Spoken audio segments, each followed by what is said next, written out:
A 1, a 2, a 3. Ichi. 1. Ni. 2. San. 3. Good morning. I'm J.W. Madison, electrician, old house expert, actor, railroad activist. Thanks for joining Japanese American communities and social justice activists across the country in commemorating Day of Remembrance. What we remember is a sad day, actually.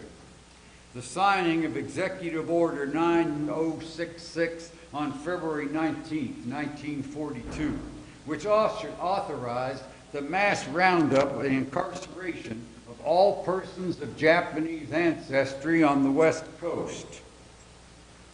Days of Remembrances have revolved around current issues of hate crimes, unjust detention, and racial profiling that parallel the events of 1942.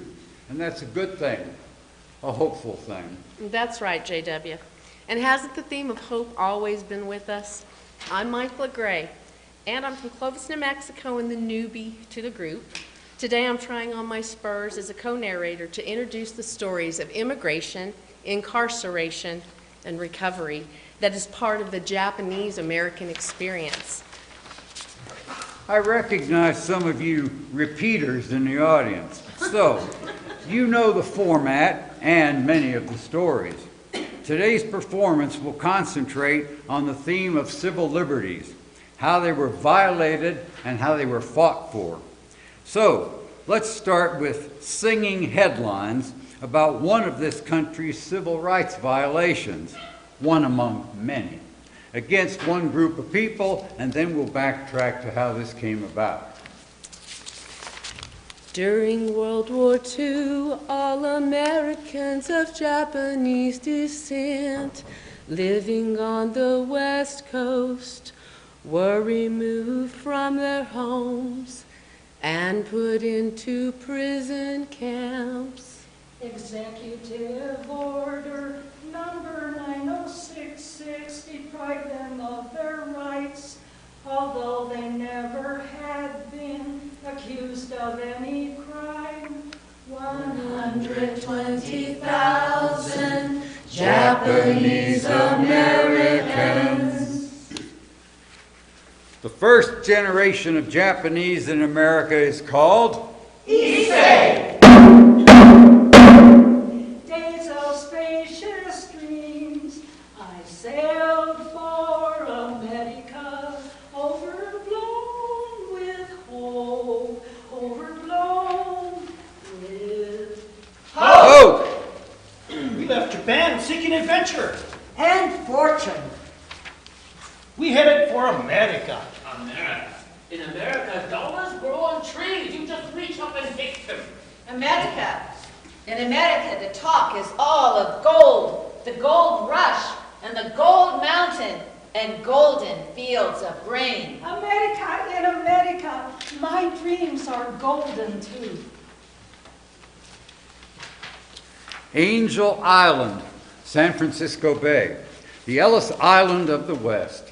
Opened in 1910, hundreds of thousands of Asian sojourners are interrogated and detained here. Where is Statue of Liberty? Where is Lady with Lamp? Unlike Ellis Island, where only 3% seeking reentry or entry into America are rejected, Angel Island turns away 18% of its entry seekers. Angel Island immigrants are also detained longer than European immigrants. On Ellis Island, sometimes up to 22 months. Angel Island, beautiful name, but I see no angels here. Only wet and shivering women. Waiting And hoping. My arrival on Angel Island brings no greetings to my ears. I wait here on Angel Island, dreaming of a brand new life. Soon I will be 21. No one can stop the sun.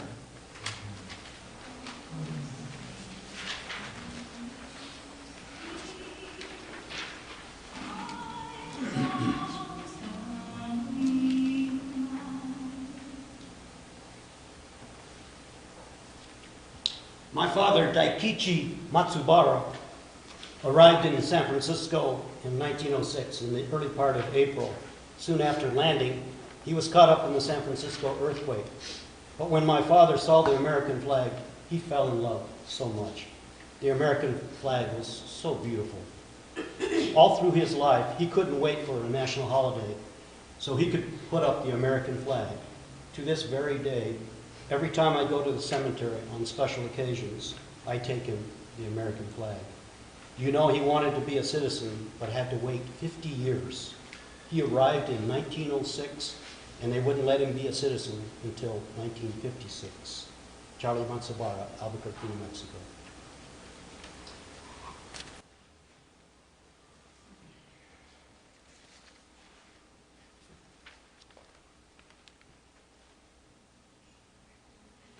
The seeds of prejudice were sown nearly a century earlier when the first immigrants from Asia arrived. In the early days of the West, the Chinese had been imported to take over the jobs white men shunned. The Chinese, who'd done the hardest and dirtiest part of the building of the West, were driven out as soon as the work was finished. In 1882, the Chinese Exclusion Act barred further Chinese from entering the United States. The ouster of the Chinese created a labor shortage, and the Japanese became natural successors to the Chinese, moving from place to place, season to season, following the trail of jobs. Fishing, Farming, mining, cutting lumber, picking crops. building the railroad. I'm a railroad worker. I'm great. The others complain. It's too hot. It's too cold. It rains too often. It snows too much. They all ran off. I alone remained. I built the tracks America travels on. The railroad worker, me. But by 1908, the presence of Japanese was causing concern in some quarters. In the so-called Gentleman's Agreement between Japan and the United States, Japan agreed to stop the flow of laborers coming to America. In return, the men who were already here were permitted to send for their wives. We bachelors arranged proxy marriages. I rented a suit and had my picture taken. He sent me a picture with his hat on. When I came off the boat, he took it off. And you know, he was bald. I thought my husband owned a factory, but he was only a janitor. My photographs show him standing in front of a big fancy building with stone lions. Later I learned Chicago Public Library. My wife liked me.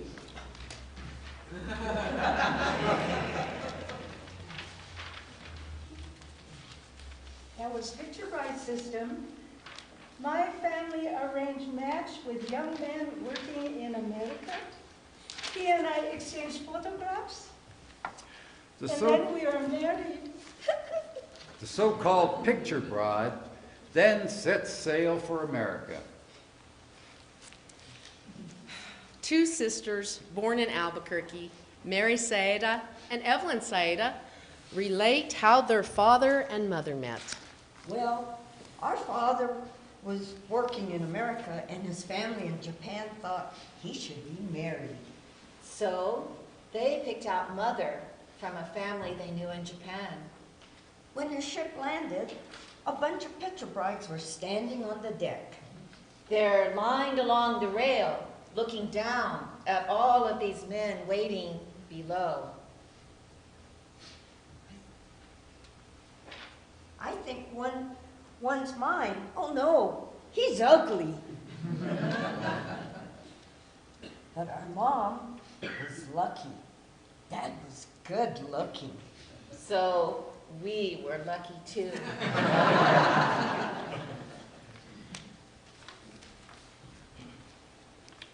And so are we. Mary, you know, married Charlie Matsubara, who you just heard tell his father's story about coming to America at the time of the San Francisco earthquake. And Evelyn, Mary's sister, is the mother of Steve Dogami, president of our New Mexico JACL chapter. Thus it was that the itinerant lives of Issei laborers transformed into the stable lives of family men. Side by side, Issei men and women worked to build new lives in America. And a generation later, New Mexican Americans like the Saedas and the Matsubaras and others you'll hear about shortly. But since the early days of our arrival, certain pressure groups worked to remove the Japanese from the United States.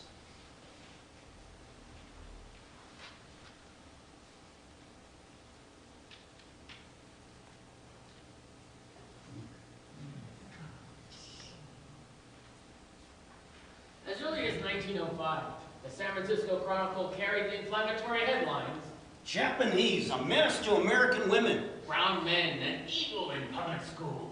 Brown artisans steal brains from whites. Crime and poverty go hand in hand with Asiatic labor." Hidoi Shimbun, Seattle PI, a rag, just to sell itself, it blows the news into flames. Not once more will I read it. By 1924, anti-Japanese sentiment had culminated in the passage of laws that prevented their owning land or becoming American citizens. Get away. Jap must go. A Jap. Fire the Jap.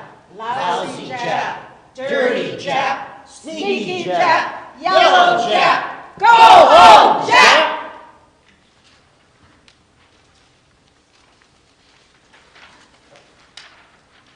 I swore it would not devour me. I swore it would not humble me. I swore it would not break me. One day, on our way home from bathing in a sulfur pool, my husband, a man of few words, told me he was called Yellowface. For a while, encountering a person who was anti-Japanese, I rubbed against a spirit out of harmony with mine. In my strong belief, I lived as in a tower and weathered abuse. The birth of offspring to immigrant families marked a new era in the history of Japanese Americans. The second generation of Japanese Americans is called Nisei.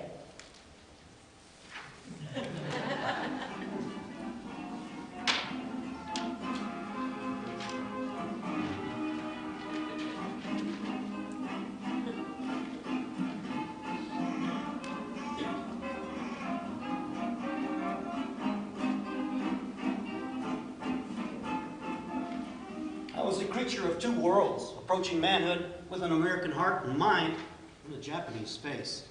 I was steeped in American culture, but aware of an alien heritage, living in a society not quite ready for me. At times I asked myself, what am I? Where am I going? We were Americans by birth, education, outlook, and inclination. Still, there was no denying our Japanese features, our cultures, or our community. My life was an odd mixture of the Occident and the Orient. I sat down to American breakfast and Japanese lunches. My palate had a fondness for corned beef and cabbage, along with rice. I was comfortable with a knife and fork and chopsticks. At Christmas time, I hung my stocking over the fireplace, but I ate rice cakes and long noodles, Japanese style at New Year's. I said grace at meal times and said my prayers at bedtime. Now I lay me down to sleep. My parents spoke to me in both Japanese and English, and I answered in whatever was convenient or a mixture of both. We worked at our family-run businesses after school, but still played kick-the-can and baseball. We listened to Jack Benny and the Lone Ranger, Hi-ho, silver! and we sang along with the Top 10 and the Hit Parade.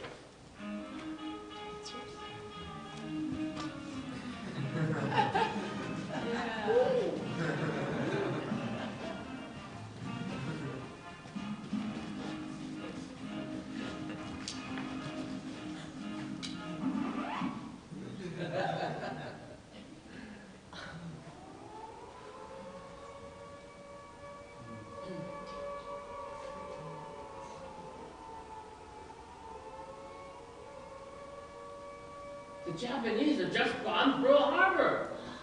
What is Pearl Harbor?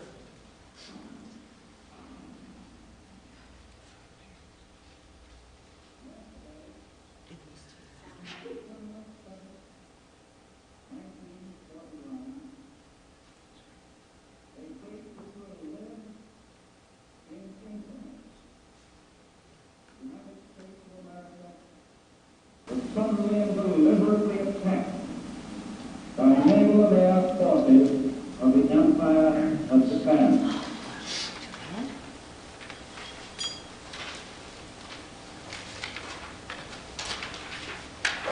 Seattle, Washington, December 7th, 1941.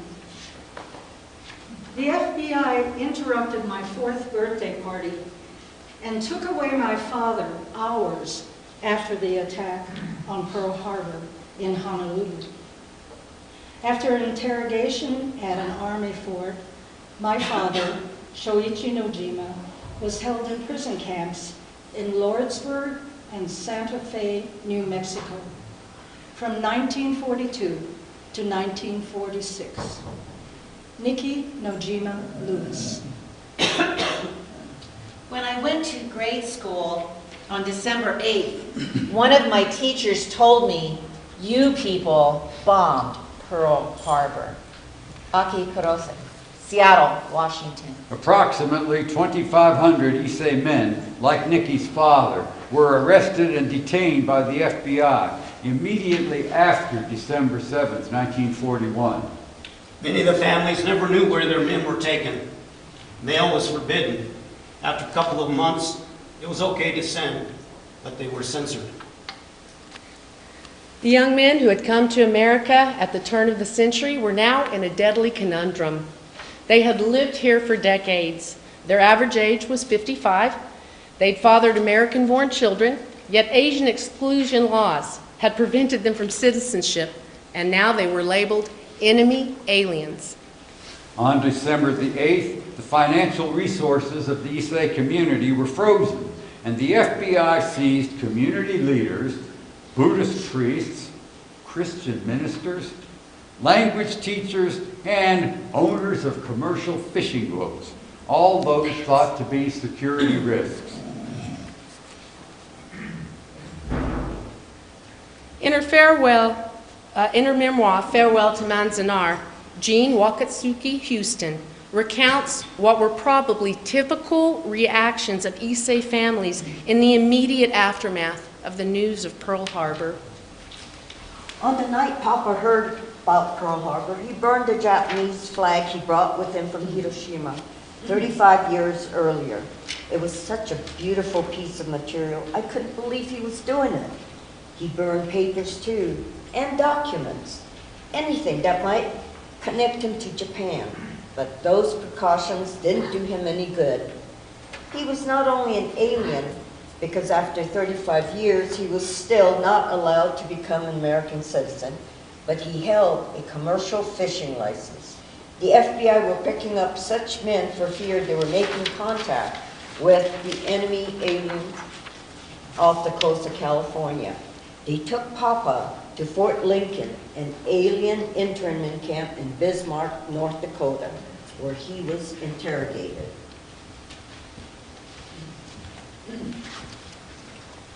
What is your name? Wakatsuki Ko, And your place of birth? Kake, a small town in Hiroshima on the island of Honshu. And what schools did you attend? 4 years of Chuokaku, school for training of military officers. Why'd you leave? The marching, I got tired of the marching. That's just nothing what I wanted to do. Have you any relatives serving in the Japanese military now or in the past?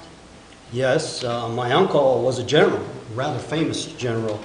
He led the regiment that defeated the Russians at Port Arthur in 1905. Have you ever been in contact with them since coming to the United States? No, I have contacted nobody in Japan. Well, why not? I am what you call the black sheep of the family. So you've never returned to your home No, because you're a black sheep. because I have 10 children and I've never been able to afford the trip. Well, what are their names? I can't remember that many names. Try. William is the oldest, then Eleanor, Woodrow, Francis, Lillian, Regiro, Martha, Keogh, and let's see, Mary. That's only 9. 9? You said there were 10. I told you there were too many to remember. It says here you're charged with delivering oil to the Japanese submarines off the coast of California. That is not true. Several submarines have been sighted there. If I would have seen one, I would have laughed. Why? Only a foolish commander would take your vessel that far away from his home fleet. What do you think about the attack on Pearl Harbor? I'm sad for both countries. It's the kind of thing that happens when military men are in control. Well, what do you think of the American military? Would you object to your son serving? Yes, I would protest it. The American military is just like the Japanese. What do you mean? They also want to make war when it's not necessary. As long as military men are in charge of the country, you're always going to have war. Well, who do you think will win this one? America, of course. It's richer, has more resources, more weapons, more people. The Japanese are courageous fighters, and they'll fight well, but their leaders are stupid, and every night I weep for my country. You say Japan is still your country? Well, I was born there. I have relatives still living there. In many ways, it's still my country. Do you feel any loyalty to Japan or its emperor? I said, do you feel any loyalty to Japan or its emperor? How old are you? 29. When were you born? I'm the interrogator here, Mr. Wazuki, not you. I'm interested to know when you were born. 1913. I have been living in this country 9 years longer than you have. Do you realize that? And yet, I am prevented by law from becoming a citizen. I am prevented by law from owning land. And now I am separated from my family without cause. Now, these matters are out of my hands, Mr. Wazuki. Well, whose hands are they in? I don't like being in North Dakota any more than you do. The sooner we finish these questions, the sooner we'll both be out of here. And where will you go when you leave? Who do you want to win the war? I'm interested in knowing where you'll go when you leave. Mr. Wazuki, if I have to repeat each one of these questions, we'll be here forever. Now, who do you want to win the war? When your mother and father are fighting, do you want them to kill each other?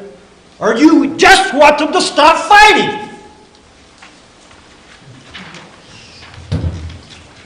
On February 19th, 1942, President Roosevelt signed Executive Order 9066, which set into motion the incarceration of 120,000 persons of Japanese ancestry, a majority of them American citizens. Military zones were established on the West Coast. Japanese living in the western halves of California, Washington, and Oregon would be removed from their homes. After Pearl Harbor, there were curfews and unannounced searches at all hours for contraband, weapons, radios, and cameras. Many people destroyed whatever identified them with Japan, including photographs, books, and treasured heirlooms. In my tanka poetry, I have expressed my deepest emotions. In brief lines, I could state what might otherwise require many volumes. Composed in my head as I worked in the fields under the hot sun by day, and written down late at night by candlelight in big tents where many are sleeping and snoring and tossing. My tanka poetry was a kind of journal for me of expressing my innermost thoughts and feelings as I became part of America. When war broke out, I feared my words would be twisted to bring harm to my family. For this reason, I gather all of my poetry manuscripts and burn them in the field behind our farmhouse. The poetic record of my early life in America went up in flames. My father went to his bedroom dresser where he kept 2 samurai swords, family treasures which had been handed down to him. Our ancestors had been samurai warriors, and I looked forward to owning these swords one day. As a boy, I had secretly taken them out many times to admire. My father slowly removed the swords from their inlaid cases and took them to the backyard where we dug a hole. He thrust both blades into the ground, and then we buried them.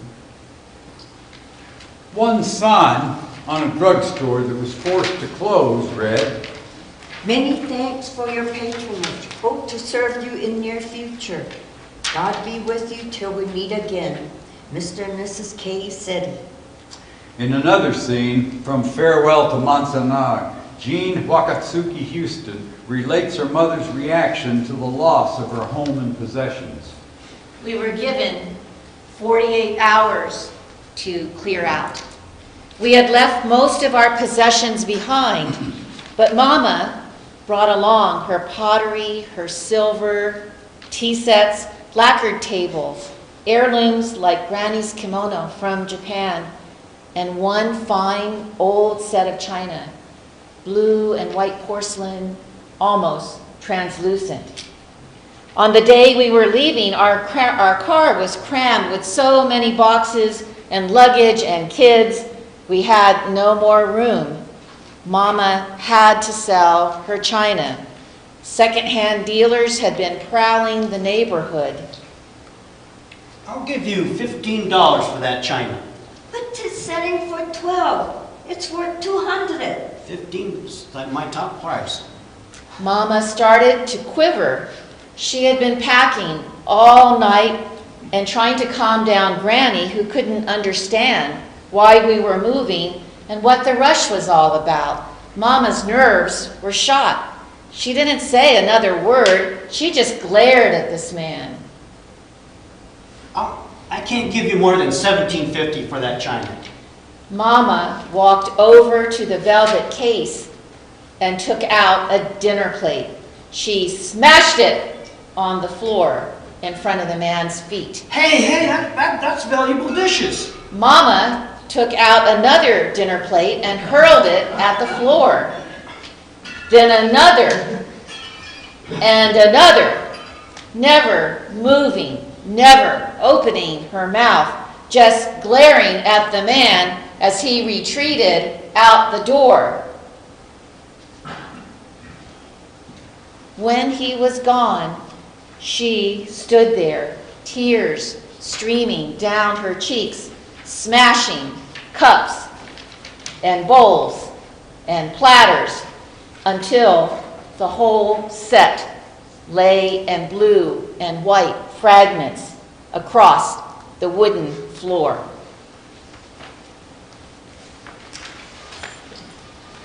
In the spring of 1942, temporary camps were set up in whatever large spaces could accommodate several thousand people at a time. Santa Anita Racetrack housed 19,000 people for 215 days. Hastily constructed barracks lined the parking lot. The horses were removed from the stables for human habitation, but the smell of manure lingered. Searchlights scanned the center at night, and barbed wire encircled the entire area. I lost a lot of money at this track, and now I have to live in a horse stall?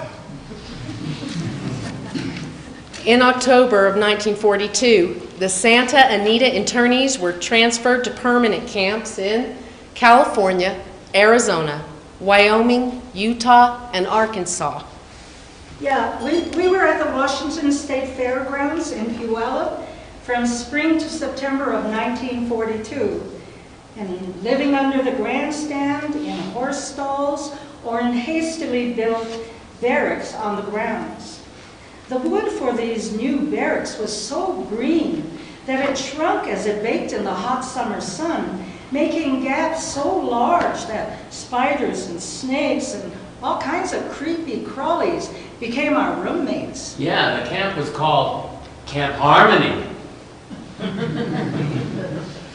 Well, on May 6th of May 1942, Portland, Oregon was declared the first city on the West Coast to be free of all people of Japanese ancestry. We left our homes, jobs, possessions, and the lives we had built. We were subjected to registration, curfews, and imprisonment. Over 3,700 people assembled at Portland's Livestock Exhibition Center. People would drive by and gawk at us.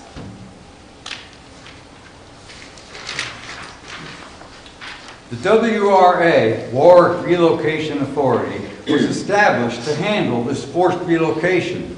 The WRA camps were located in desolate areas far from population centers, surrounded by barbed wire with gun towers, guns pointing in. Men, women, and children lived in barracks under crowded conditions, enduring extreme temperatures and blistering wind and sandstorms. The population of the 10 camps ranged from 7,318 to 18,789. They operated from August 1942 to March 1946. Manzanar, California. Topaz, Utah. Heart Mountain, Wyoming. Gila River, Arizona. Minidoka, Idaho. Poston, Arizona. Roar, Arkansas. Jerome, Arkansas. Tule Lake, California.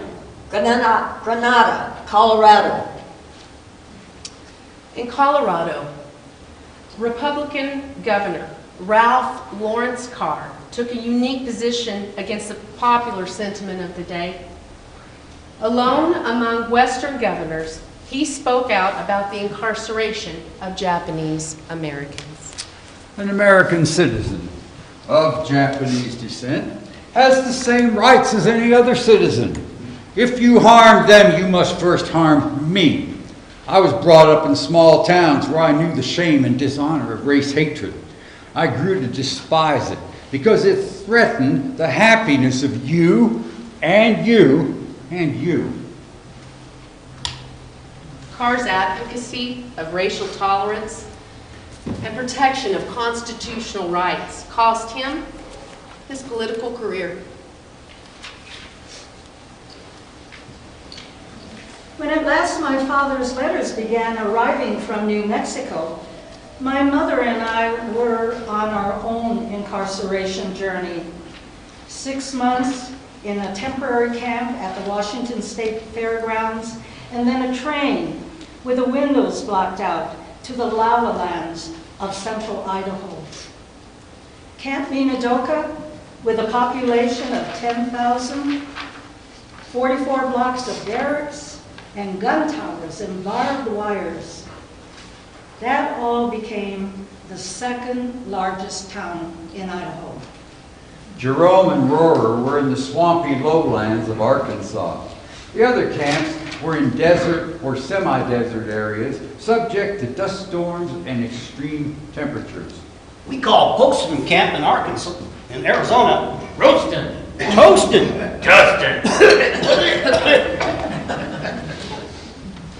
After After our first day in camp, my little girl told me, "I don't like Japan, Mommy. I want to go home to America." The life here cannot be imagined. Sometimes I'm resigned to it, but whenever I see the sentry tower with flashlights, it gives me a feeling of being a prisoner in a concentration camp. I try to be happy, and yet a gloominess creeps in. And Ansel Adams' photographs of Manzanar were published in a book to much controversy because of his sympathy for the inmates. The title, Born Free and Equal, The Story of Loyal Japanese Americans. Manzanar was also where Children's Village was built, where foster children and orphans as young as 6 months were placed. How could these innocent children, these babies, have been a threat to national security?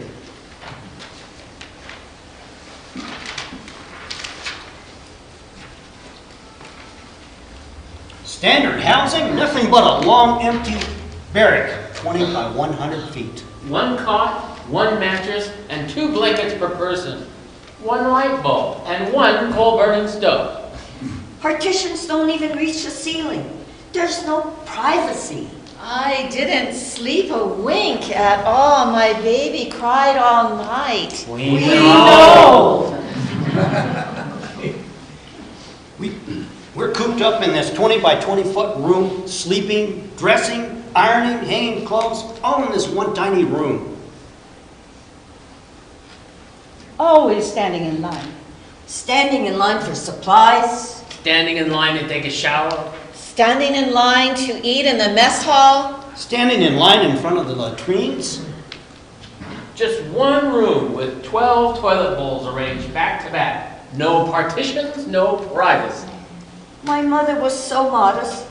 It was agony for her sitting down like that in front of other people. But we set about creating a life for ourselves in these dismal surroundings. We partitioned our barracks into tiny rooms with blankets. We made benches and tables and shelves from scrap lumber. We converted the barracks and mess halls into classrooms. The assignment one Caucasian teacher gave us was, write why you are proud to be an American.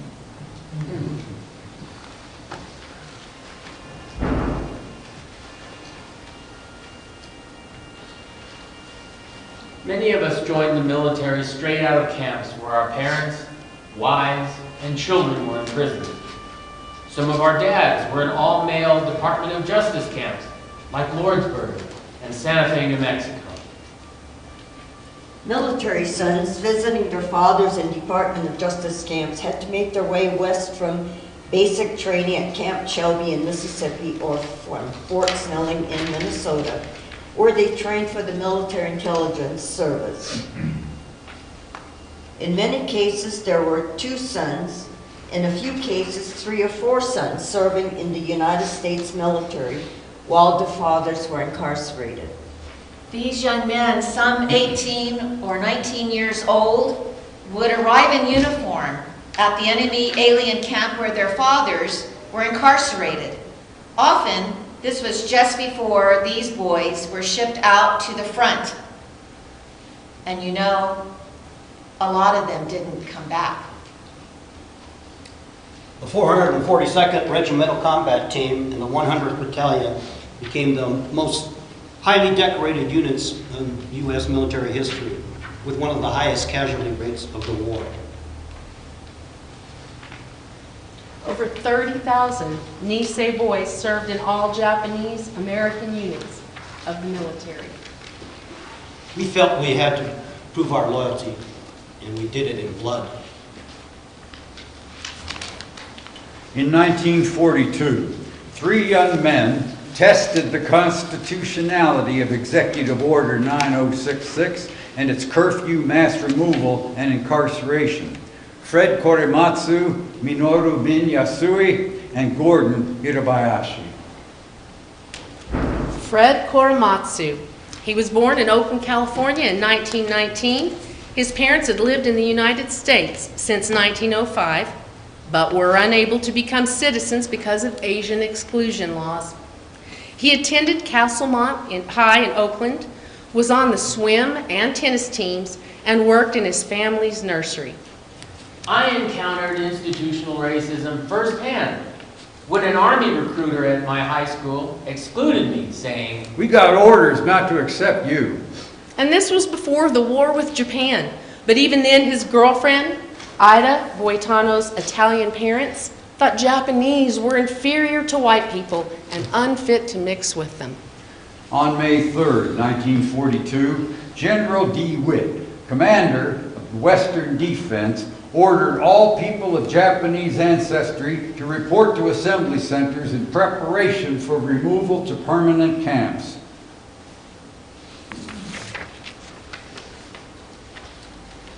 I ignored the order and went into hiding because I wanted to stay with my Caucasian fiancée. I even resorted to plastic surgery on my eyes to look less Asian. But I was arrested and sent to jail in San Francisco. The American Civil Liberties Union of Northern California asked if I'd be willing to be a test case to challenge the constitutionality of internment. I was tried and convicted in federal court and given 5 years of probation. But I was sent to Camp Topaz in Utah, and it was worse than jail. I felt isolated there. Some disdained me for disobeying the government. When people recognized me, they were afraid of being seen talking to a troublemaker. My case before the U.S. Court of Appeals failed, and then in December 1944, I lost my case before the Supreme Court. In the 1980s, it was discovered that the Solicitor General of the United States had deliberately suppressed reports from the FBI and military intelligence. That these reports concluded that Japanese Americans pose no security risk. That military had lied to the Supreme Court. And government lawyers had made false arguments. When his conviction was vacated on November 10th, 1983, Korematsu said, If anyone should do any pardoning, it should be me, the one who's pardoning the government. After 9/11, he spoke out The on U.S. how government should not let the same thing happen to people of Mideastern descent. when prisoners were detained at Guantanamo Bay, he filed 2 briefs with the Supreme Court warning not to make the same mistakes of the Japanese American internment. Still, I say and protest, but not with violence, and don't be afraid to speak up. One person can make a difference, even if it takes 40 years. Fred Korematsu was awarded the Presidential Medal of Freedom by President Clinton. Min Yatsui was the first to test the constitutionality of the curfew imposed on the Japanese after the declaration of war. He was born in Hood River, Oregon in 1942 when he was 25 years old. He was the first Japanese-American lawyer in Oregon, an active member of the Japanese American Citizens League, and an Army Reserve officer. He was also a fervent believer in the law.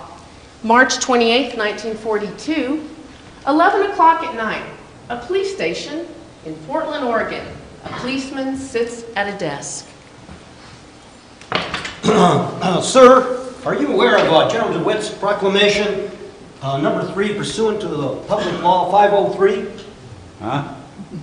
General DeWitt has proclaimed a curfew effective tonight, March the 28th, 1942. No person of Japanese ancestry should leave their residence between 8 p.m. and 6 a.m. Sir, I am the person of Japanese ancestry, and here's my birth certificate. And now it is 11:05, 3 hours and 5 minutes past the curfew hour. I am in violation of that law, the curfew proclaimed by General DeWitt, head of the Western Defense Command. Jesus Christ. What are you getting at, son? Sir, you have to arrest me. Arrest you. Go on home now. You're going to get in trouble. Sir, I insist. I've been walking the streets since 8 p.m. My feet are tired. My secretary's been calling you periodically and to advise you of my violation of the curfew, but you didn't send any officers. Listen, son, we got better things to do. Sir, you must arrest me. I have violated an order proclaimed by General DeWitt, your commanding officer, as he is the head of the Western Defense. I know who General DeWitt is. It is your duty as an officer of the law to arrest me, sir. All right, you asked for it. You're under arrest. Guard! While awaiting trial, Min here spends 9 months in solitary confinement. He appealed to the Supreme Court, it fails, and he spends the rest of the war years in Minidoka, Idaho. After the war, he moves to Denver, Colorado, where he becomes active in civil rights causes for African Americans and Native Americans. I consider Minyasui to be the Martin Luther King Jr. of the Japanese American movement. I finally met him in 1983. He came frequently to Utah to advise and encourage us. Because of him and other heroes of our movement, I have been speaking to schools, colleges, and organizations. Now, at the end of my presentations, I celebrate being Japanese American by performing the taiko, and I always dedicate my presentations to my parents. Alice Hirai, Ogden, Utah. Minyasui worked tirelessly for redress in the 70s and 80s. He came frequently to New Mexico as well as to other mountain states to advocate for redress. In 1984, Senator Pete Domenici was invited to be a keynote speaker at a JACL conference held in Albuquerque. Much to the dismay of our local JCL chapter, I remember, Senator Domenici was a staunch opponent of redress. Yeah, wasn't he invited? Somewhat by my mistake. The original keynote speaker was unable to come. He had to bow out because of family emergency. You're right, I remember that. We were really worried because Min was scheduled to give his talk on redress just before the keynote. And you know how fired up he could get. Eloquent, but really passionate. And Pete Domenici was no slouch either. Powerful member of the Senate, Republican. We were worried. We were worried. Min was first to speak on the program. Then Pete Domenici gets up, heads to the podium, looking very serious. Oh, I wonder what's coming. He slowly takes out his notes, makes a gesture, and lays his notes on the podium and pauses and says, I will not attempt to follow Minyasui this evening. Because Min is a true American, and as the son of Italian immigrants, I, Pete Domenici, will support the cause of Japanese American redress.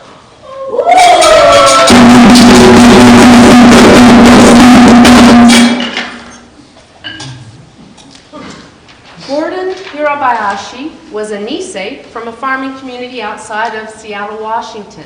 His father immigrated from Japan in 1907. His mother in 1914. Gordon was born in 1915. He was a sociology student at the University of Washington and a member of the American Friends, the Quakers.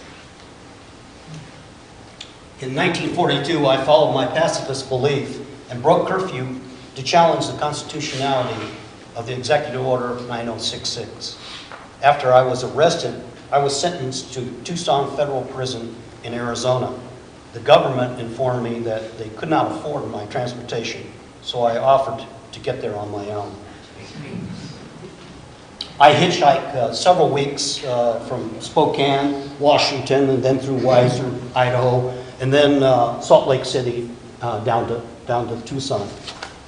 When I arrived, the warden said, We got no papers on you. they considered letting me go home. But Well, that might look suspicious. Hey, how about going into town while we wire for your papers? You know, taking a movie, grab some dinner. By the time I returned, I had my papers and I began to serve my 9-month term. I became acquainted with a number of wartime federal prisoners, Hopi draft resistors, Jehovah's Witnesses, conscientious objectors, along with some more ordinary type of nonviolent federal offenders, immigration violators, bootleggers, bank robbers. My time in Tucson prison was truly inspiring. It recommitted me to my pacifist beliefs in upholding the Constitution with all my actions. Later, I served a year in McNeil Island Penitentiary in What Washington for? State What for? for refusing induction into the armed forces. I felt the questionnaire was Questionnaire? asking me if I would give up my loyalty to the Emperor of Japan is racially discriminating. How could I give up loyalty that I never had? In 1983, he was invited by a team of civil rights lawyers to reopen his wartime conviction on the basis of government misconduct.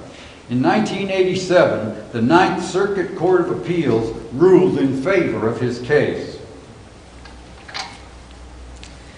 In 1999, the Coronado National Forest renamed the site where the Tucson prison once stood in honor of Gordon Hirabayashi.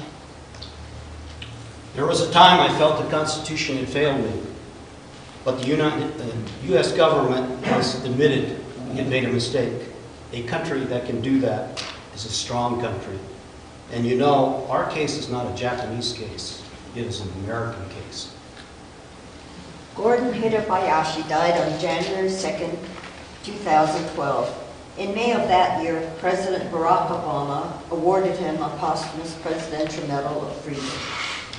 In 1983, the Commission on Relocation and Internment of Civilians reported that the camps were Not justified by military necessity and were the result of race prejudice, war hysteria, and a failure of political leadership. In 1986, the Oregon Federal Court overturned Min Yatsui's conviction. He died in November of 1986. In November 2015, Min Yatsui received a posthumous Presidential Medal of Freedom. He was in good company. His fellow awardees were Yogi Berra and Shirley Chisholm. What could be more American than that?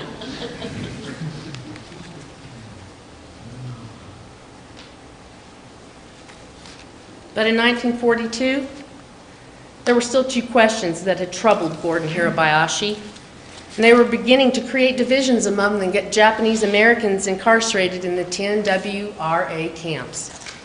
All draft A males are required to answer questions 27 and 28 of the loyalty questionnaire. Question number 27. Are you willing to serve in the armed forces of the United States on combat duty wherever ordered? Hell no, I won't swear loyalty to a country that violates my civil rights. I won't fight, not while you're holding my parents behind barbed wire. Question 28. Will you forswear any form of allegiance or obedience to the Japanese emperor or to any other foreign government power or organization? My Issei parents have been denied citizenship all the years they've been in America. For them saying yes or no could make them stateless. How do we know that answering these questions won't jeopardize us? Yes, that's right. Almost 75,000 people filled out the questionnaires. 6,700 answered no.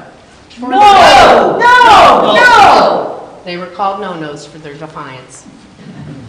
Well, if you want to know, I said no, and I'm going to stick to no. If they want to segregate me, they can do it. If they want to take away my citizenship, they can do it. If this country doesn't want me, they can throw me out. What do they know about loyalty? Morgan Yamanaka, internee, Danzanov. But some said yes to prove their loyalty to the United States. Others refused. They're called no-no boys. We got our name answering no to 2 questions on the loyalty questionnaire. No was an early sign and act of civil disobedience. The Japanese American Citizens League, during World War II, was a vocal opponent of constitutional test cases, the Fair Play Committee, and other dissident groups. In 2002, the JACL issued a formal apology. Today, it works hard to live up to its goal as a civil rights organization that defends the rights of all Americans. I'm George Nakano, former California State Assemblyman. When my parents were asked whether they would swear allegiance to the United States and forswear allegiance to Japan, they answered, Undecided because of unjust, unconstitutional evacuation of citizens of Japanese ancestry. Undecided because of existing racial discrimination and prejudice. Voices here. I believe it is more my duty to try to uphold the Constitution. You could say that you are fighting for democracy abroad, but if you lose democracy at home, what have you won? Frank Emmy, April 1944. we, the members of the Fair Play Committee, are not afraid to go to war. We are not afraid to risk our lives for our country. We would gladly sacrifice ourselves to protect and uphold the principles and ideals of the country set forth in the Constitution and the Bill of Rights. All of the Heart Mountain draft resistors were charged with refusing to report for induction. We, 63 men of Heart Mountain, Wyoming camp, waive our right to jury trial. Sir, They were tried by a federal district judge in what remains the largest mass trial in Wyoming history. I dismiss your objections to your incarceration and conscription and sentence you each to terms of 3 years in federal penitentiary. In Idaho, the federal judge hearing the cases of the Minidoka resistors had gone on record To avow distrust of all people of Japanese ancestry and support for their mass incarceration. What? But that should be grounds for recusal. Yes, Get off the bench. he didn't step aside. The Minidoka resistors were convicted and prison terms set for 3 years and 3 months. In federal courts in Colorado, Utah, and Arkansas, judges impose sentences ranging from 6 months to 3 years. In Arizona, the trial judge convicted all of the resistors, but imposed a sentence of 1 penny as a fine.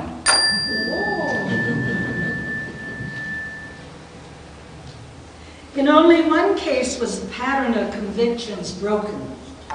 In the summer of 1944, the 27 young men at Tule Lake who had resisted the draft came before Judge Louis E. Goodman of the United States District Court for the Northern District of California. After a brief trial, he concluded that It is shocking to the conscience to incarcerate an American citizen on suspicion of disloyalty, conscript him into the military, and then prosecute him for refusing. I dismiss the charges against these Tule Lake resistors as violations of their right to due process of law under the 5th Amendment to the United States Constitution. Yay. The government chose not to appeal this decision. The Tule Lake resistors were the only ones to beat the charges and avoid time in a federal penitentiary. That's not to say we avoided imprisonment. yeah, that's right. Our reward was for our legal victory was to go back to Tule Lake. Virtually all of the Nisei draft resistors served their prison time at 3 federal prisons: Leavenworth in Kansas, McNeil Island in Washington, and the federal prison camp at Tucson, Arizona. On December 23rd, President Harry S. Truman pardoned all the Nisei draft resistors of World War II.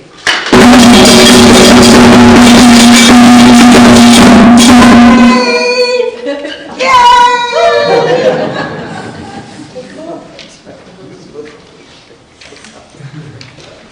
1952, the United States government finally gave my grandmother the right to naturalize.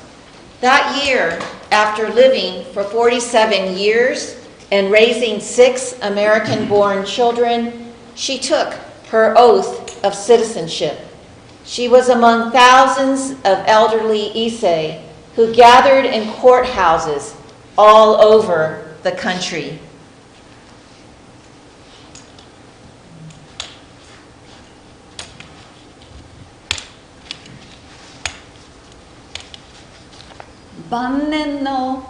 Late in life, アメリカ市民になれる我 I thus attained American citizenship. 英語を学ぶと雨の夜も行く Going steadily to study English, even through the rain at night.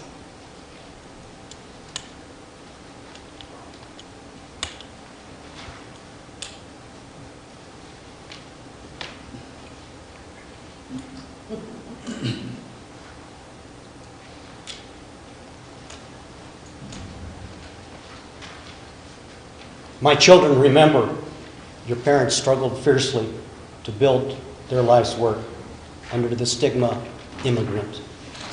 I am now 70, arriving after many trials. I buried my wife in Japan, survived the war, all sad things lived through. My children, remember. The war years had complex and profound effects on Japanese Americans, uprooting their communities and causing severe psychological and emotional damage. We had lost our properties and businesses. We'd lost our sense of security in what was right and fair and just. Yet most of us succeeded in picking up our lives. We returned to the West Coast or struck out for newer pastures, and we looked ahead to the task of raising a new generation of Japanese Americans. The third generation of Japanese Americans is called Sansei!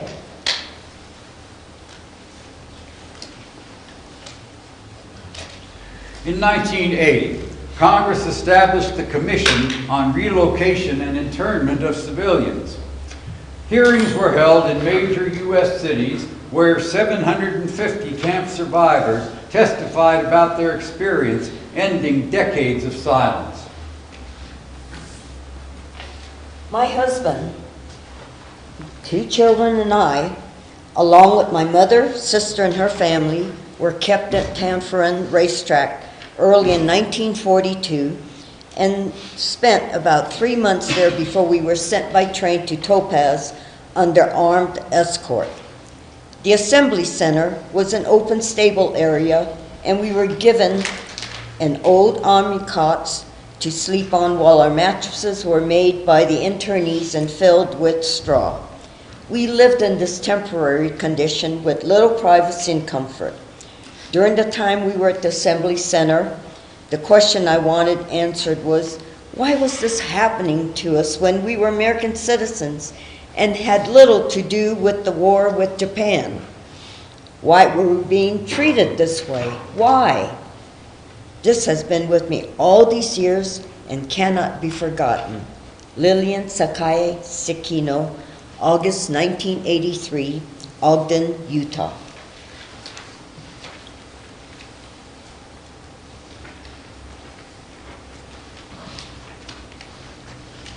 I left Camp Topaz at age 5, and my family went to Salt Lake City. Later on, I learned that many internees were homeless after camp. I was told recently, and it's been confirmed by historians, that when all the gates of the 10 family-type camps that I was in were closed, we were given $25 and didn't know where to get our next meal or where we would be sleeping that night. But I've also learned that because of human nature, sometimes during the worst of times, the best of times occurs. Many religious and social organizations found shelter for us until we found permanent living quarters.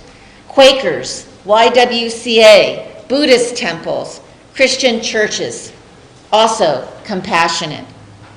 Friends and strangers. Alice Hirai, Nisei, Ogden, Utah. My name is Herbert Minoru Tsuchiya. I am a Nisei survivor of Camp Harmony Assembly Center in Puyallup, Washington, and Camp Minidoka in Hunt, Idaho, where I lived in apartment 136C, Block 13, Barrack number 6. I was born on October 7th, 1932 in Seattle. My parents were rice farmers in Hiroshima Prefecture. I am the youngest and only child in my family to be born in an American hospital. My 5 brothers were born at home in Montana, where my father was a Gandhi dancer on the Pacific Union Railroad. When World War II broke out, my father left the family, returning to Japan. My mother, my brother Jack, and I were sent to the Washington State Fairgrounds in Puyallup, then to Minidoka. My other brothers joined the military, Harold in the paratroopers, Carl in the Military Intelligence Service, and Joe and Ray in the 442nd. Joe was wounded twice in Italy and was awarded 2 Purple Hearts. He and Ray returned from the war with what is now called PTSD. Soon after our release from Minidoka, my mother had a nervous breakdown and had to be institutionalized. In 1981, I was one of 750 Japanese Americans across the country to testify in the hearings established by Congress on our wartime incarceration. I sat in an auditorium in Seattle Community College and listened to men and women as they sobbed and told their stories, some of them for the first time. In 2018, I performed in Hiroshima, and today I'm 86 and jumping for joy.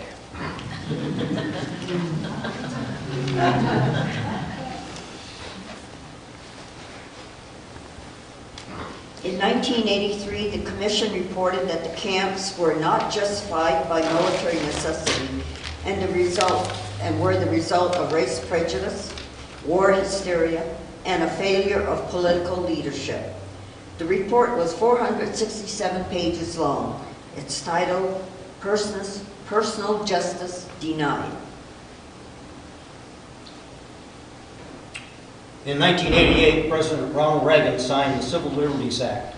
In 1990, George H.W. Bush issued the official apology to Japanese Americans. I received a letter on White House stationery signed by President H.W. Bush. Enclosed was a check for $20,000. Well, I took that check and I went to grad school at the age of 64. You know, my mother and father did not live to see that day, and the apology would have meant so much to them. Nikki Nojima Lewis, PhD, Albuquerque, New Mexico. 75 years have passed since the attack on Pearl Harbor, the United States declaration of World War II, and the forced removal of Japanese Americans from the West Coast. Most of the first generation Issei and many of the second generation Issei are now gone.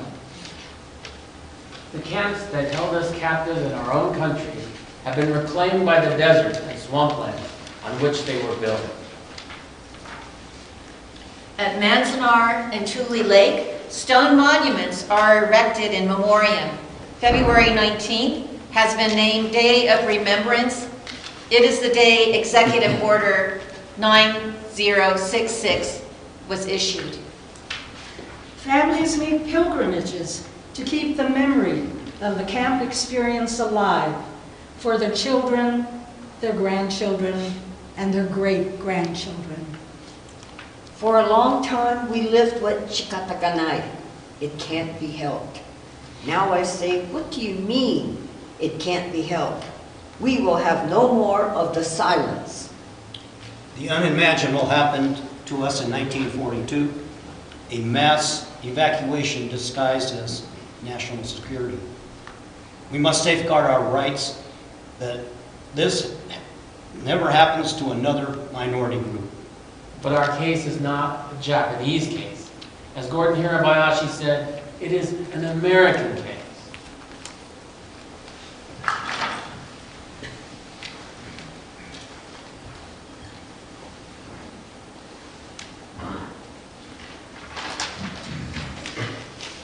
Oh, that's nice of you.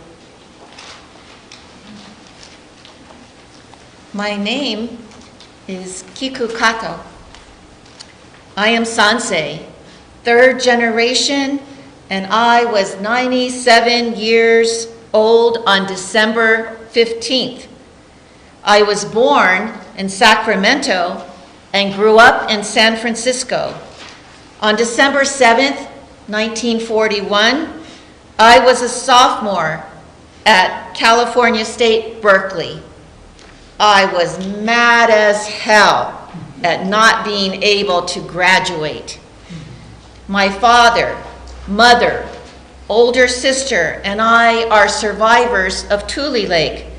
Later, my father was sent to Camp Jerome in Arkansas. We were eventually reunited in Chicago. I became a social worker, and we had 2 children. I met my husband there, who was African American. I moved to New Mexico after my retirement and death of my husband. In Chicago, I participated in many of Dr. Martin Luther King's rallies and was at the Democratic Convention in 1968, which was a peaceful protest until Mayor Daley's police turned it violent. In 1965, I was the only supervisor who joined the workers in creating a union for public assistance workers, American Federation of State, City, and Municipal Employees. This was organized by Jesse Jackson, and we were on the front lines for 6 weeks. I have regularly attended JACL player performances and participated in JACL events. I am a JACL member because it is a civil rights organization, and the stories that the JACL players brings to the people of New Mexico are human stories that anyone can identify with. I identify with their mission because I have lived through many of the experiences they bring to public knowledge. This first slide shows me with middle school students who have created an exhibit on the Japanese American internment for National History Day. Here we are with our exhibition at the Hispanic Cultural Center. It's important to preserve our history and our human rights. Thank you for coming to hear our stories, because they are your stories too. This little light of mine, I'm gonna let it shine. This little light of mine, I'm gonna let it shine. This little light of mine, I'm gonna let it shine. Let it shine, let it shine, let it shine.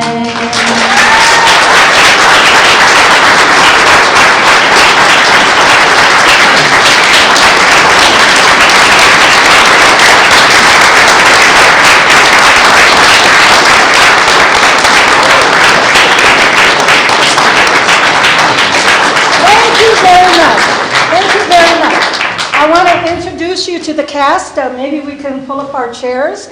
But first, I want you to meet the real Kiku Kato.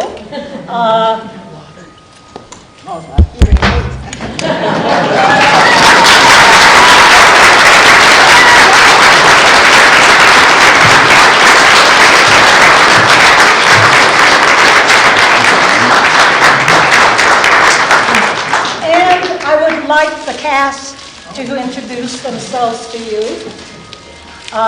So we're going to sit down, and we have a couple of mics. One for the speakers up here, and the other one a mic that we will take to you to hear your questions. Oh, thank you.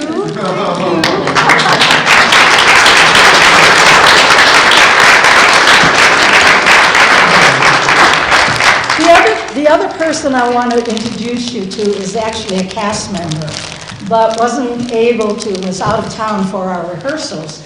But, you know, this is kind of like improv theater. She didn't know she was going to jitterbug with Calvin.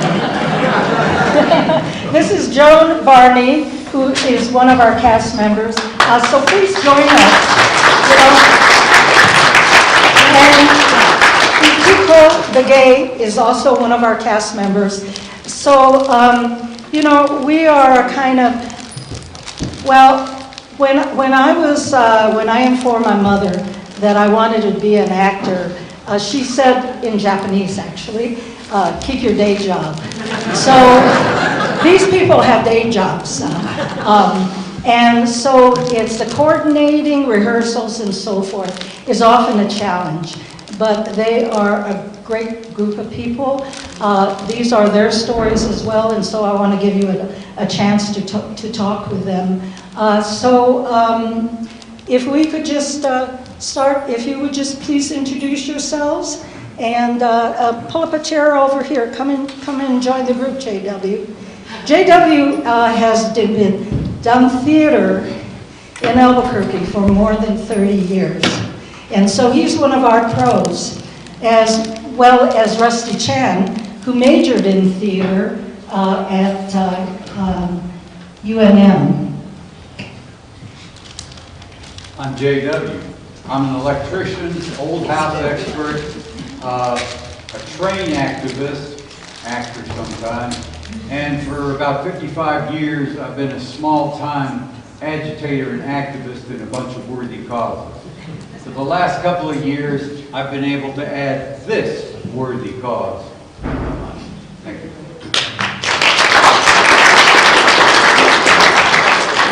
I'm Joan Varney, and I first joined the JACL Players probably about 3 years ago, because the year before I had come to this Day of Remembrance and put my name on an email list, and I've been involved ever since. So it's really changed my life.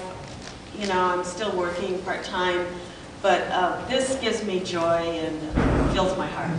So I'm really happy to be able to do it.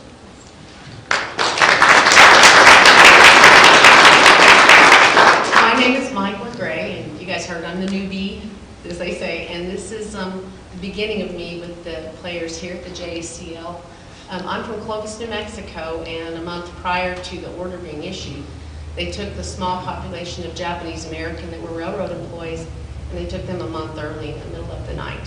So we'll be doing another story, I'm sure, with Nikki's creative work. It'll be wonderful, just like the stories that I'm blessed to be asked to be a part of. Thank you, Nikki. Thank you all for coming. Hi, I'm Ikuko Bigei, and I was born and raised in Hiroshima, Japan, but I've been living here for a long time. So I am not Japanese, I am not an American. At the same time, I'm Japanese and I'm an American.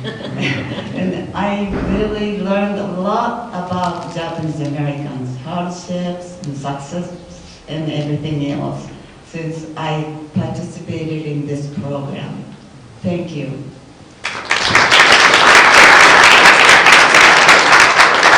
First of all, thank you everyone for coming here and supporting us. My name is Esther Churchwell, and I'm a third-generation Sansei Okinawan from Hawaii. My parents my family witnessed the bombing of Pearl Harbor, but they never spoke about it. I learned about it as an adult from my older sister, and she told me we lived in a town called Aiea, which is just above Pearl Harbor. And when the bombing started, everyone hid under the houses because shrapnel was, spreading everywhere. The following morning, my father and the rest of the men in our community, they were only plantation workers, had gone down towards Pearl Harbor to see if they could help. Shortly after that, federal agents came to the house, as you saw in the shots there. They just went into each of their homes, the Japanese Americans, pulled out drawers. We have what we call tansu. It's this huge dresser. He pulled every drawer out and emptied it on the floor without saying a word. My parents never said a word either, and they never spoke about that day. But I've been with the Japanese American Citizens League for over 35 years. My family believes in civil rights, and that's why I am very active in civil and human rights. Thank you.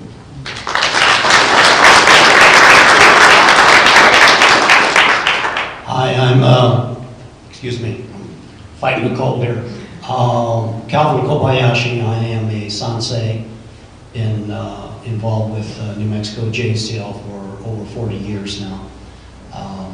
And currently a board member of the local chapter here. Since Nikki brought the whole idea of oral reading history to New Mexico, I saw it for the first time, was extremely moved by its power, its storytelling ability, and I got involved. I love the medium. I'm glad that you shared it with us today, and that hopefully what we're trying to do is tell our story, and so that that story doesn't happen to anybody else. Thank you.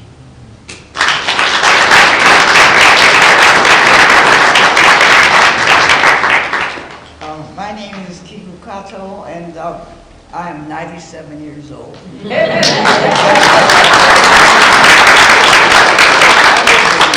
My family, we were in Tule Lake, and I don't know where to begin because I'm not. But anyway, what I wanted to say is that I retired to New Mexico, and I did not realize that there was a camp here, and then so I was very surprised, and I decided that I was going to do something about preserving the incident. And I think it was in 2000.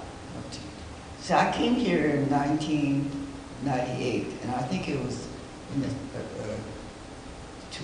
1990, one of those years that were, there was a newspaper article about preserving the camp that was there, and it was no longer there because it was turned into a residential area.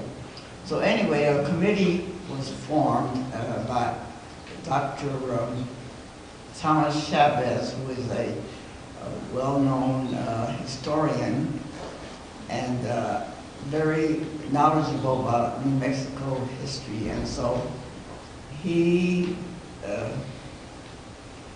said that we should preserve what was happening in New Mexico. And I thought that since he was a Spanish historian, that I was surprised that he was interested in the Japanese problem. And so the committee was formed, and I became a member of it. And it was quite an experience to go through this process of getting a marker built in Santa Fe. And the process was painful because we were thought of still an enemy, and the community of Santa Fe was not favorable to have anything there, and so we had to educate the community about the fact that we were just Americans, you know. So then the we had to find a place to put the marker, and that was another problem. And the city, we got the city to give us a pot. And then we had a problem in getting this marker built, and the city council had to vote on it, and it was quite a contentious meeting that we had, and people that attended that meeting, I was there, and there was some very physical activity that went on there. But anyway, to make this story short, there was a tie, and the mayor threw his vote toward giving us a place in the Solano Park, a place for a marker to be built, and that process, okay, I think it was late 1997, but the ceremony to present the marker was in 2001. So I stayed in Santa Fe until the marker was built, and then I had to move to warmer climate in Las Cruces, because the winter in Santa Fe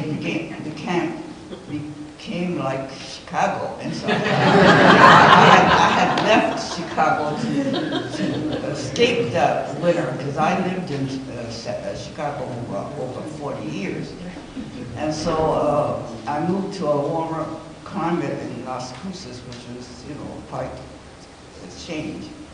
And then there, I found out that there was a camp in Lawrenceburg. And so I got interested in that, and Nikki and I talked about it, and we went to visit the camp. I went and visited the camp, and she started to investigate about the camp, and she became very involved in establishing. I think, anyway, she was instrumental in getting people involved in getting interested in Lawrenceburg, and I think. But anyway, there are little camps in New Mexico that I was surprised, So I left Las Cruces, and I came up to Albuquerque, and then I became a member of the Albuquerque JACL, where I met some other people. And anyway, so I'm still active, physically, and I go to the senior centers here for exercise, and then I go play mahjong. And that's about what I do now. And of course, my grandson lives in Iowa City, and so I have 2 great grandkids, and so I'm very proud of them. And so since I don't drive, I'm limited in my activities, but I'm still active, and now I'm listening to all this political problems that's going on in Washington. So I'm still here, and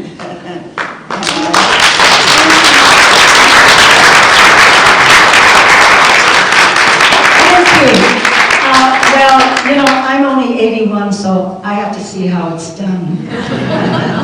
I grew up in Chicago, too. I lived in Chicago after the war.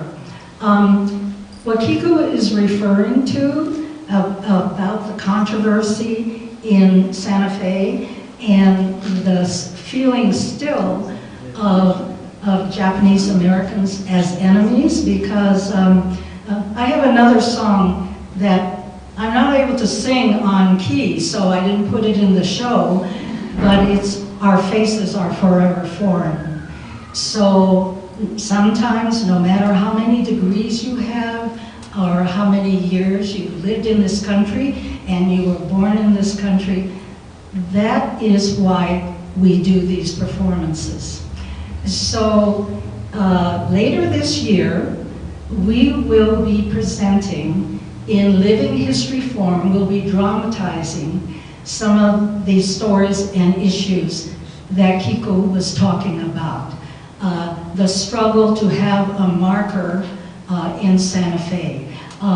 And so this is my way of participating in civil rights. There are many people who are more skilled politicians who can protest or legislate or go on marches. My particular contribution is that I have this internment camp history. I also have a background in theater, and so this is how I hope to present these stories to you, because they are stories, and they are all our stories. And as you've heard in this play a couple of times, it is an American case. So I just wanted to also point out that Calvin, I called him the godfather of Akimatsuri. Do any of you know what Akimatsuri is? Japanese fall festival, right? It's every year here in September, and he's been doing this for more than 30 years. And I've been doing this for more than 30 years as well. So I'm very glad to come to this community because I've worked up and down the West Coast on these stories for these 30 more years. And I've researched and written plays about the 10 WRA, War Relocation Authority camps that were presented in our play today. But Kiko has brought up the fact that there were 2 prison camps in New Mexico. And even though that I knew that my dad had been in one, I was 4 years old and 5 and 6 and 7 when I was getting packages from his canteen in Santa Fe, New Mexico, full of Pueblo pottery and beaded moccasins and Kachina dolls.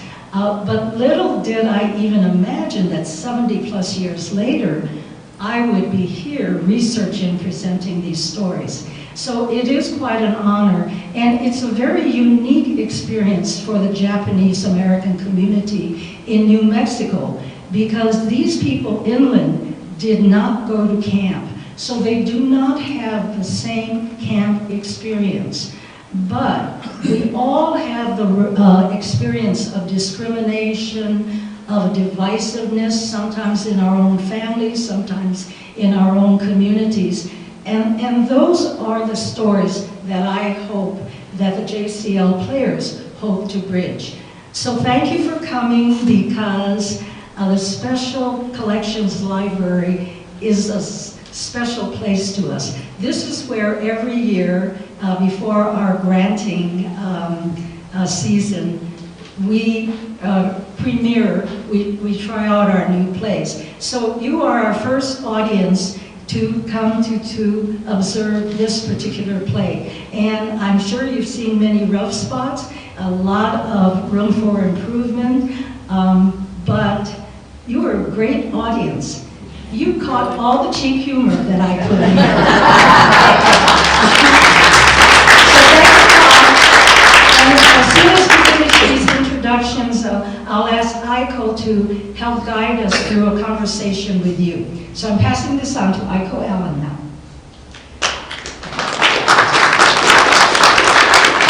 Thank you so much, and I agree with Nikki that you're an amazing audience. So my mom married a GI, and we got back to the U.S.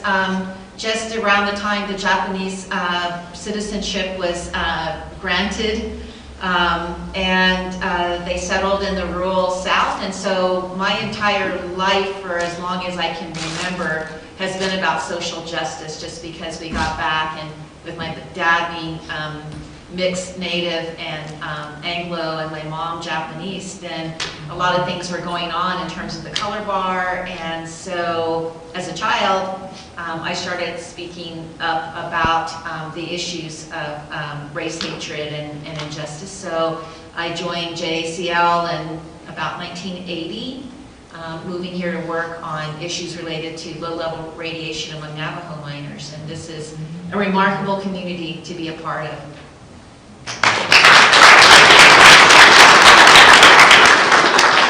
My name is Rusty Chan. I am not Japanese American. I'm Chinese American. But I'm the current vice president and former president of the Chinese American Citizens Alliance Albuquerque chapter.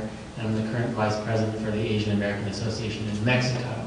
And the reason I'm involved in projects like this is because when I was growing up and I looked through the history books, there was very little about any information about Asian Americans, period. In fact, even about the Chinese Exclusion Act of 1882, which has the basis for this incredible journey of discrimination and institutionalized ethnic cleansing, really, that was just like three sentences in the history book. It wasn't even a paragraph. So it's been my honor to bring this bit of history to forward consciousness here in New Mexico. Thank you.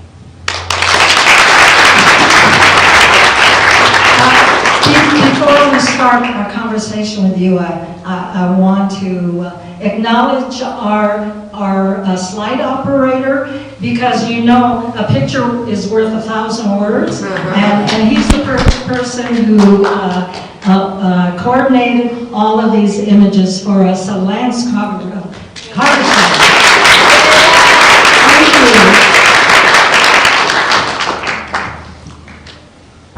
Okay, where am I going to get feedback, Lance? Is there going to be like a place where people's ears screech? I'm not sure. Okay.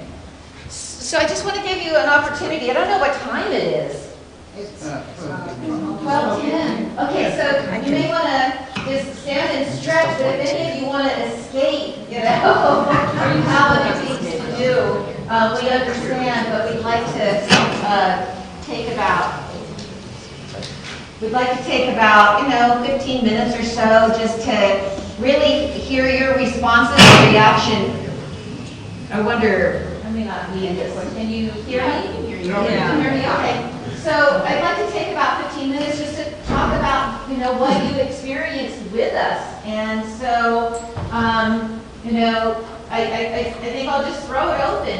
If you have an idea, of just something that you would like to respond to in terms of what you saw or heard in the performance. Thank you for sharing the information and reminding all of us about this awful piece of our history. I would appreciate if someone would address the two locations here in New Mexico. When you talk about the camps versus the prison situation, could someone address that a little more, a little broader terms? You want to? We've got. I'm sorry, what?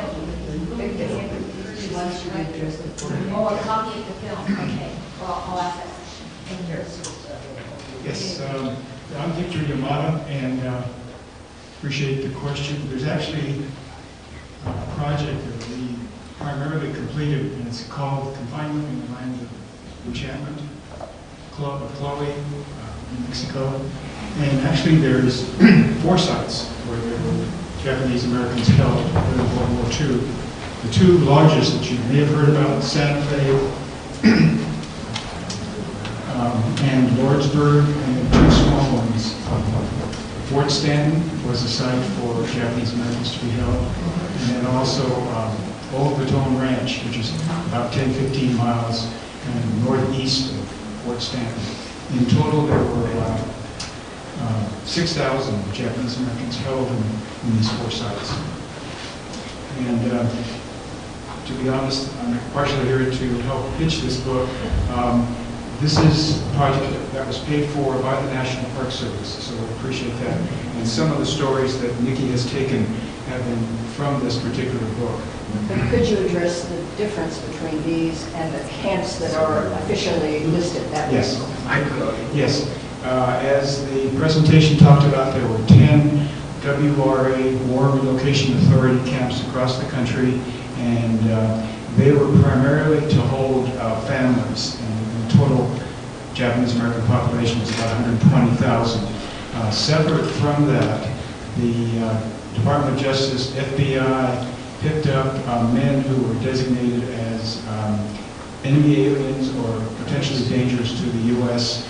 And as Nikki's father was one of those on December 7th, that pickup started right later in that day of Pearl Harbor Day. And the camps in New Mexico are primarily those kind of camps. And so these in Santa Fe, Lawrenceburg, and Fort Stanton held men only. The pickups that were done by DOJ and FBI were men only from the communities. And as I said, the one exception in New Mexico, the camp in Overton Ranch held Japanese American families who actually were picked up in Clovis and then moved to Overton Ranch in the beginning part. Actually, it was even before the executive order in February of 1942. There were about 30 plus family members from Clovis that were picked up and moved to Overton Ranch in January of 1942. Later on, after about a year, they were moved to one of the family camps. I think most of them went to either the Arizona camps or to the Utah camps. Thank you, Victor. So I know we had a person over here. It was just thoughts about what moved you. You know, what stood out to you about the performance, the play. My name's Phil Nye.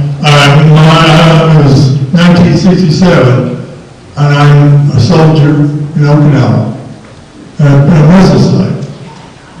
And as soldiers do, we sit around and talked about it. Two of them were Japanese Americans. They told me the story and actually schooled me on what you've already told us. I heard it many years ago. So, and I planned on, while I was there in Okinawa, taking a trip to Hiroshima and Nagasaki. But pneumonia intervened and I didn't get a chance to do it. So I would like to say that the stories you've told need to be told to a lot of Americans. Because I was an ignorant American at that time. I did not know what this story was about. But when those two guys told me, one was very mad about it. The other one was, he says, let's live with it, you know. So both of them told me their story. We spent many hours talking about this. So I was lucky to hear the story at that time. I wish I'd heard about it when I was younger. Couldn't get my father, who was on Tinian the day that the bombs headed towards Japan. So what I'm saying to you is, we don't know. There's a lot of ignorance between Americans. We do not know about this. And it's a story that's still going on as you performed it. So thank you very much for it. Thank you. Thank you, Phil. So something about how the performance affected you, or? When the government was apologizing for everything that happened to Japanese citizens, did they apologize for all the houses and land that was taken, and was there ever any retribution for it? I want to take this question.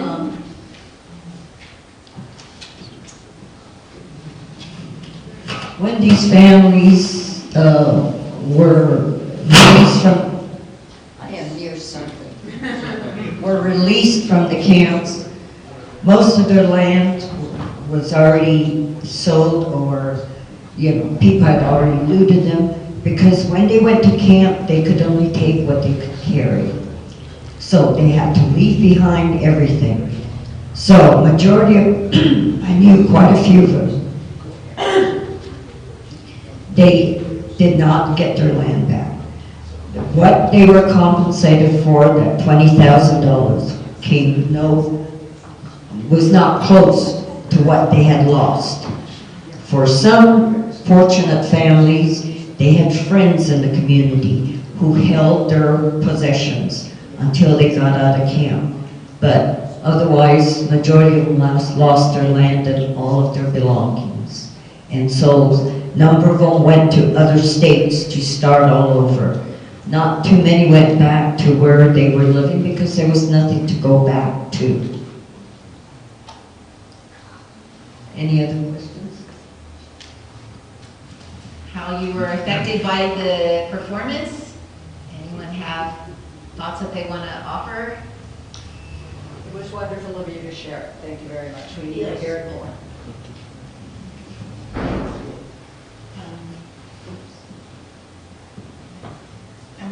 My name is Cami Condon, and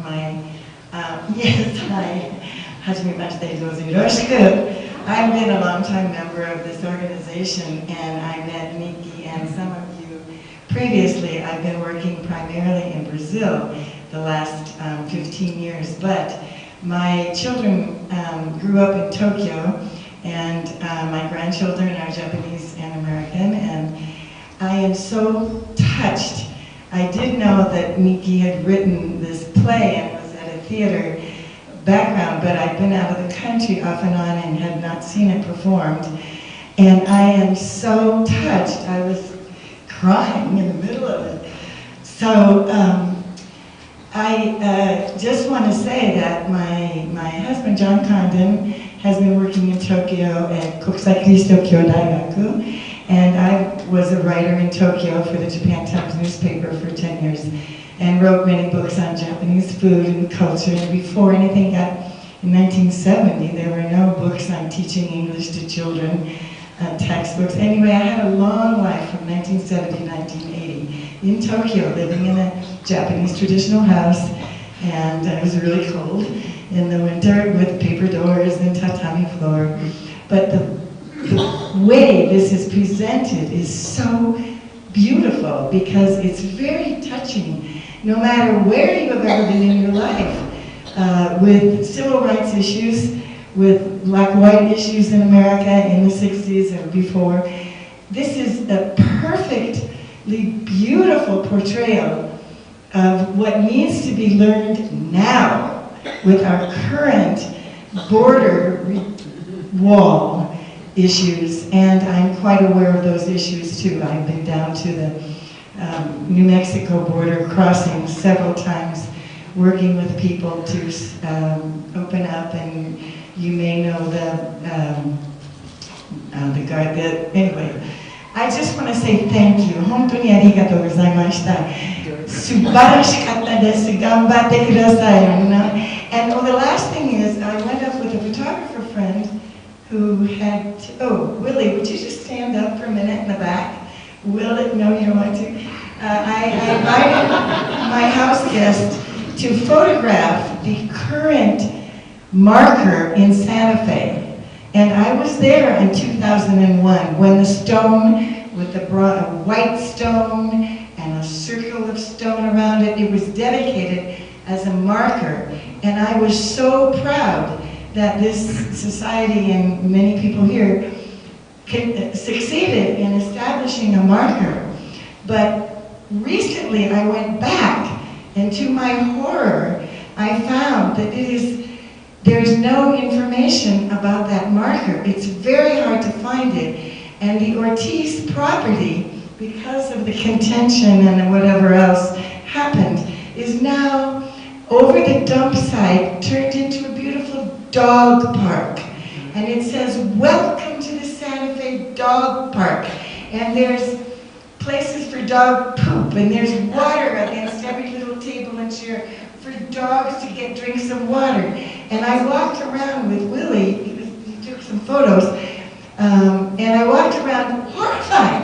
And I kept asking, we dedicated a marker here in 2001, and this is a national site. This should be a state beautiful location. So I caused a big fuss. And I told Michelle Grisham, who I'd been a mentor to, who's now our governor, that I was going to try to stir something up, because that has to be preserved. I helped paint the marker that said parking, for handicapped parking, with white paint, and now you can't find it. And the road is torn up.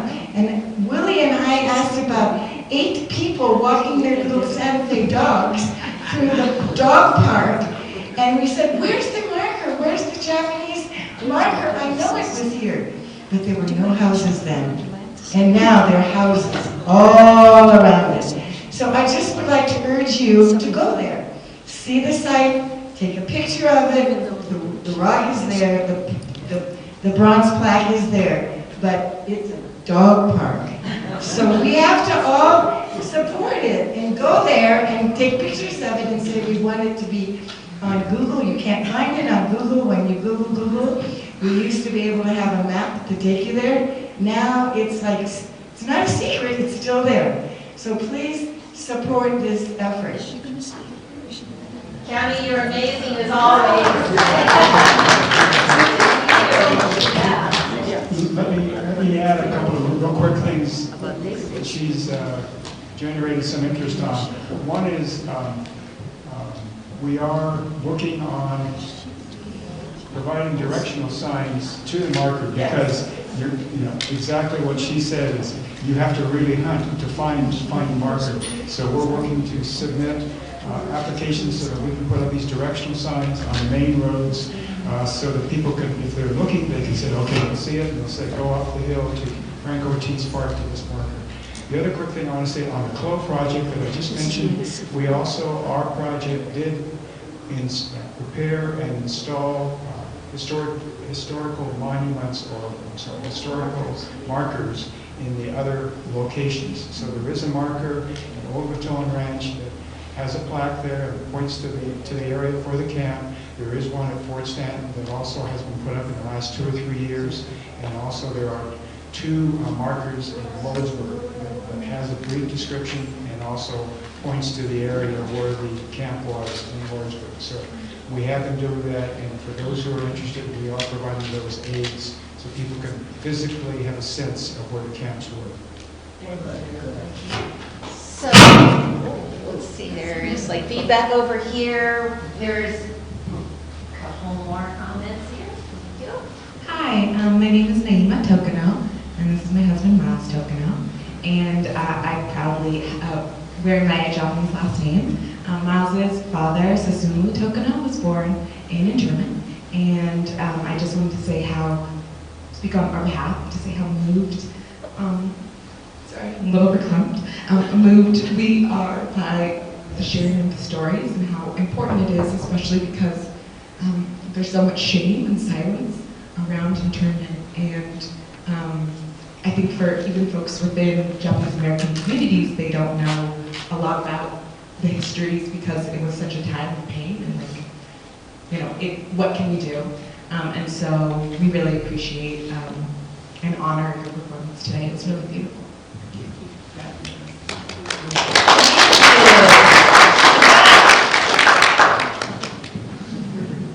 Yeah, thank you guys. And we've been doing a lot of reflecting lately on our schooling growing up. We grew up in Illinois. And just the way this stuff was glazed over, the way it wasn't presented to us, the ignorance in the school systems. I know a lot of it's intentional and unintentional by the teachers, but thank you for doing this, and having that corrective education is huge. And obviously, keep doing this. We need more of this.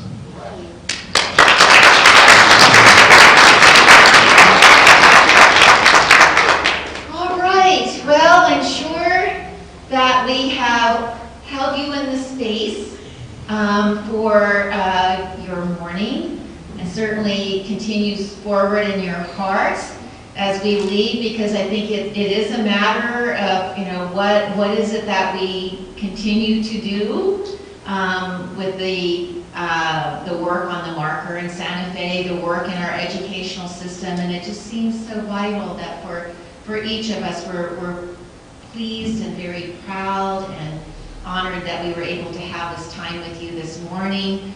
Do, you know, speak with Victor, and the JACL chapter is here in Albuquerque, so, you know, just being able to talk to members here. Esther handles membership, and we're just very grateful.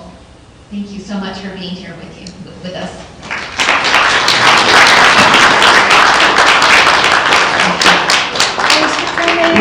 We have one person here that we would also like to introduce.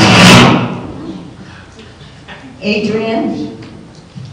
There's Adrian Chavez back there who brought to light several years ago Get up here, Adrian. about the incident in Clovis. You got me into He this. was a CNN student, and he learned for the first time that his hometown was, well, the residents there. Adrian, you want No more leaving to me say alone. what happened?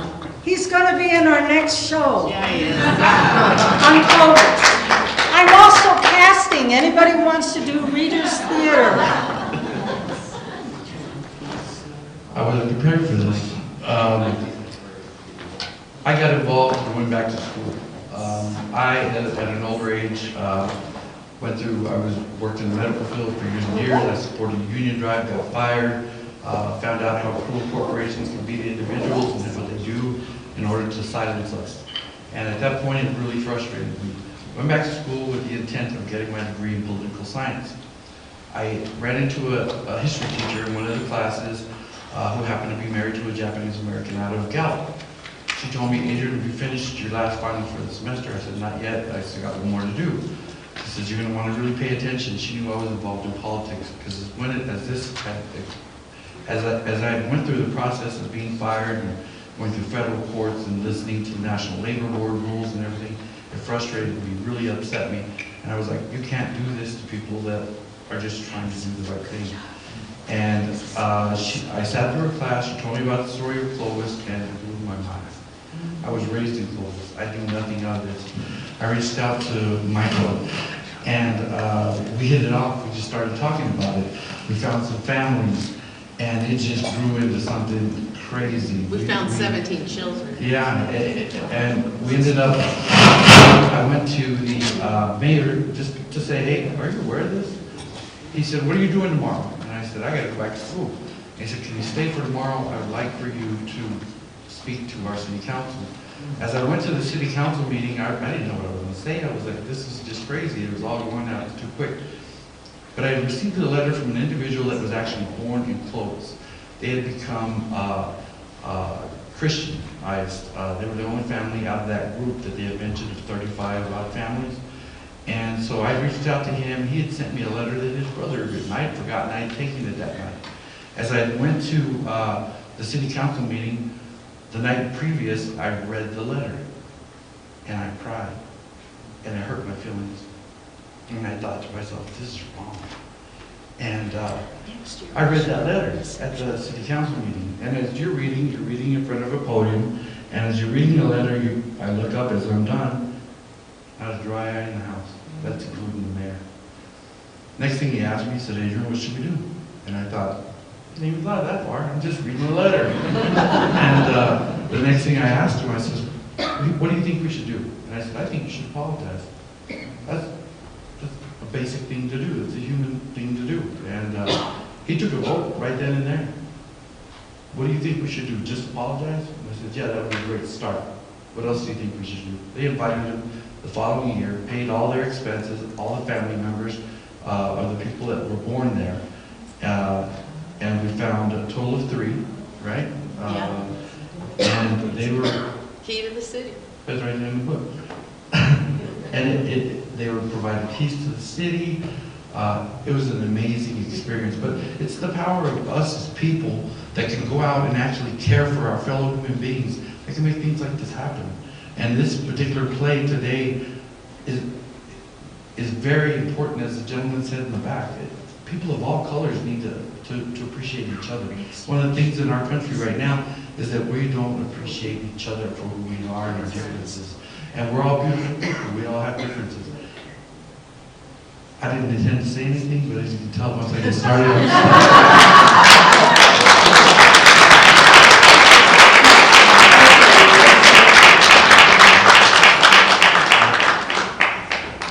Thank you very much, Adrian.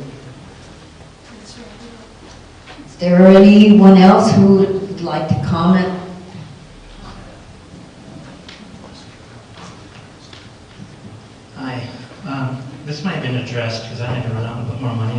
talking either, so I was just wondering if in the this and the later presentations of this, is this something that would later go on get onto, say, the public PBS and those types of stations? Or is that, am I thinking too far down the road? We're just a small, group, but if you were to Google any of the camps, there are a number of PBS programs, there's lots of movies that's been made in recent years too. And so ours is just, small local one, but there are larger ones being done. In fact, there were stage plays done by George Takei, the actor, and I did see his play, I did see the movies and everything, but there are a number of movies being made right now, and a number of them are also being sponsored by the national, the ones that have been helping us here too. There's 2 local outlets for you to use this video if you want to use them. One is GovTV, and the other is Comcast. Comcast will show this on a continuous loop. They have community stations and all of that. In fact, your whole organization could have a show that put that out there. If you're interested, contact Comcast. But if you were to Google National Park Service, they'll show you all of the projects that's been going on, nationwide. And this Day of Remembrance is being celebrated in just about all of the states right now. In fact, I think if you look up a gentleman by the name of Dr. Roy Ibahara, he got us into this a lot, but he was 8 years old when he was taken in Clovis, and they have some great interviews with him on C-SPAN. I know a lot of people go, ooh, C-SPAN, sounds like a wonderful time, but it's an intriguing story. And when you listen to him speak, remember that you're looking at a gentleman that seems older looking, but as you will hear him speak, we say that he's eternally 8 years old. I'll tell you really quick, what he remembers mostly about that night is that they came in the middle of the night. They told the railroaders to stay home, and they didn't go to work. They came home with their lunches still full. I'm a railroader's daughter. You don't come home with your lunch full if the woman's making it. That's all you've got. When he returned that way, his daughter, one of his older daughters, Lily, she said, they didn't come get us for church that Sunday either. And this church bus would come get some of the kids that had been Christianized. But Roy said when they did come get them, it was the nighttime, and they came in, and of course they busted the radio, They took their gun, which everybody had a gun. Everybody still does in that part of the country. These are men that played pool, worked with them every single day, and these children went to school every single day in the school system and sat in church with a lot of these kids. The children, who are now in their 90s, say they went to school the next day, and their friend was an empty seat. Roy woke up the next day and he was in a place, he said he didn't even know how bed bugs existed because there wasn't anything there before they got there for bed bugs to eat. But he has, everybody I've talked to this day, I've learned one thing from these people.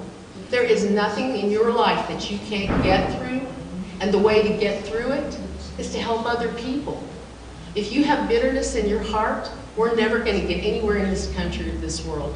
When you take this story with you, remember, 17 kids represents 120,000 people, and that's what started with us. One person that you go tell today about this story, and they go tell one more person, we can change this country for the better and make it the greatest country you've ever seen.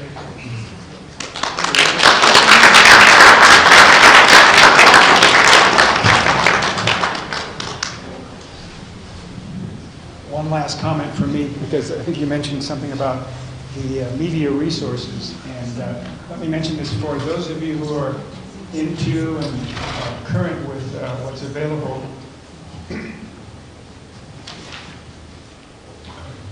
This project, we did prepare a story map, so it's really an electronic version of this particular paper document.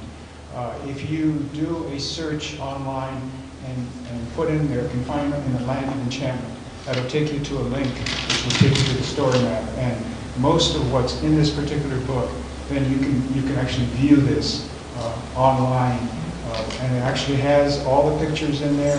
It has some audio visual clips, including some clips of Roy Ibahara He on drew the there. pictures in? Yeah, and so forth. And so, like I said, for those of you who are techie and who like to look at things on computers, we have that access to as an option to the paper copy. So this was the start of your weekend, so continue forward, and thank you for being with us.